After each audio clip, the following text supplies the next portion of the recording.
You, my people, friends, and fans, to my YouTube. This year I have been planning and thinking on what to speak about, because it is important that we have a focus, especially at the beginning of the year. But then you realize that the beginning of something begins with sometimes mere nothing. Just as this new plant, this is avocado plant or pear plant. This is how it all begins. And this is the same thing with our life. You can see this okra. They are just small, little, and young. And so they need care, at this stage. And you can see here there is they call it gugu peas here in Jamaica. They call it gugu peas, and of course it has some other names maybe in different countries. But then you also realize that it is important that we reflect back on the 2019. 2019 has been a year filled with so many difficulties, and especially, the complications with the COVID-19, which has not yet fully gotten treatment. But nevertheless, I think God has been good so far. God has been good. Yes, the year started with the COVID-19. Each one of us can count that there was January, there was February, there was March, there was April, and actually April was one of the baddest, if there is English of such a kind.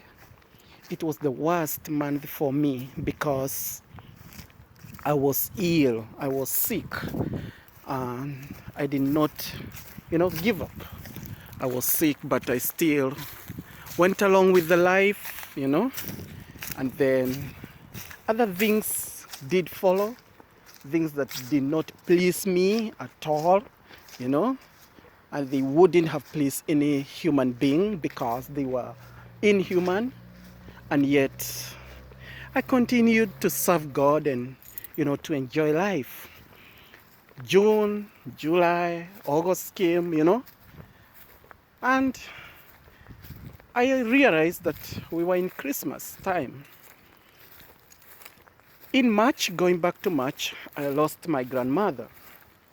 And of course, it is miles and miles away from me, so I couldn't make it to attend even to the funeral. And I loved my grandmother so much. And, time continued. But I thank God. I also thank God for one of the families we have been praying for, which is the family of Virginia Wagari Kamodho. I thank God for them. I thank God for their presence. I thank God for her. She's a mother of 12 children, and she's a mother of also of one of the adopted sons. She is also one of the greatest YouTubers that we have currently. Actually, she's from Kenya, and I thank God for her because she has suffered a lot in her life, but God came to her rescue.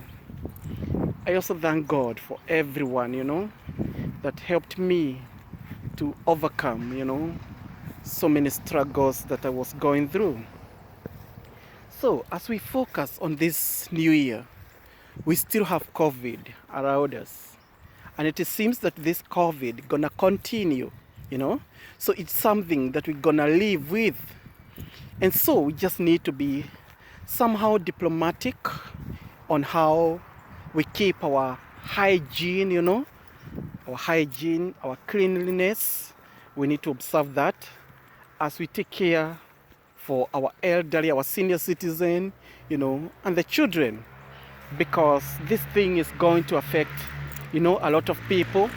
Somehow, nearly everyone may have to catch it.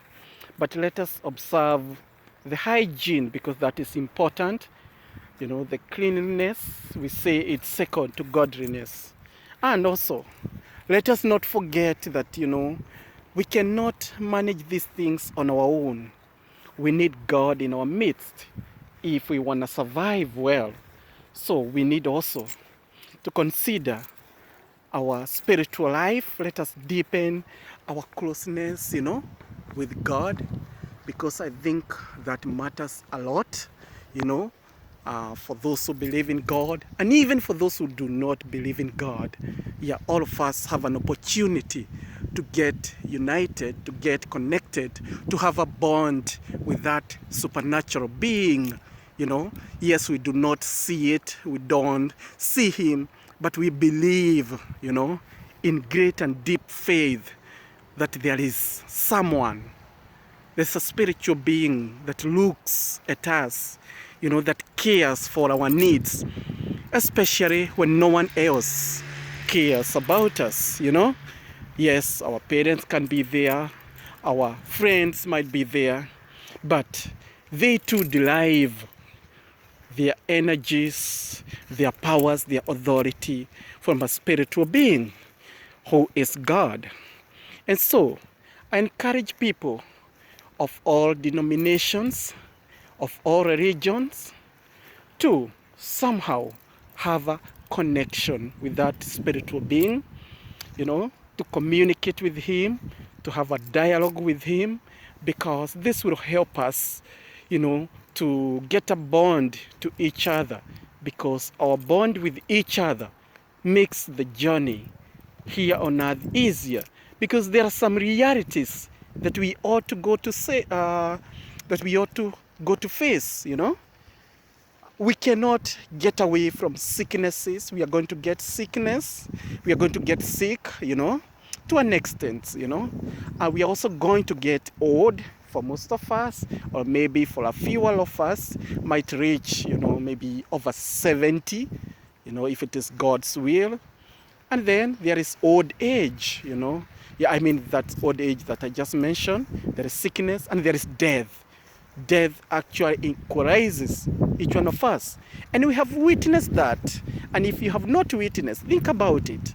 That COVID-19 actually, chooses nobody. It chooses nearly everyone, It chooses, the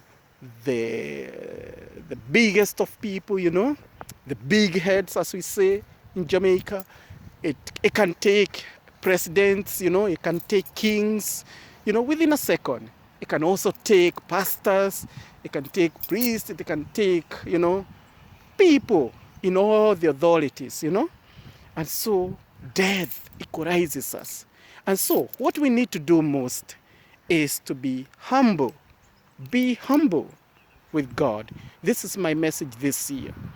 If you're trying to terrorize other people, be humble. Please stop it. It is not necessary. If you're trying to be better than others, make it in a humble way. Do not be better than others in order to mess other people's lives, because you never know your tomorrow. This world revolves, and time revolves, time evolves, Things that goes around comes around. So wish others well so that, they may also wish you well. And if not so, God himself can wish you well, because he's the goodness that we all long for. He's that, he's that thing, he's that happiness that each of us long for. He is the satisfaction that each and every man and woman long for. So this year, let us engage ourselves, with that being. Let us engage ourselves with that one. He is the one. He is the mighty God. He's the Father God, He is the God incarnate, the God man, the God whom all of us can approach as friends, So enjoy this year. A happy new year, a happy and prosperous 2021 for those who lost their dear ones. I wish them all the best. I wish them a speedy recovery from grief, because losing one's, one who was closer to you, be it your parent, your brother, your sister. It is one of the most painful things, and it takes longer to heal, for those who have been left by their dear ones, I wish them well. I wish them well. And for those who have faced maybe divorce, and, being left by their boyfriends, girlfriends, and all kind of such, do not give in to your emotions. Stay calm, be steadfast, and trust in God. Because if everyone leaves you, God alone will stand by you. God will never leave you.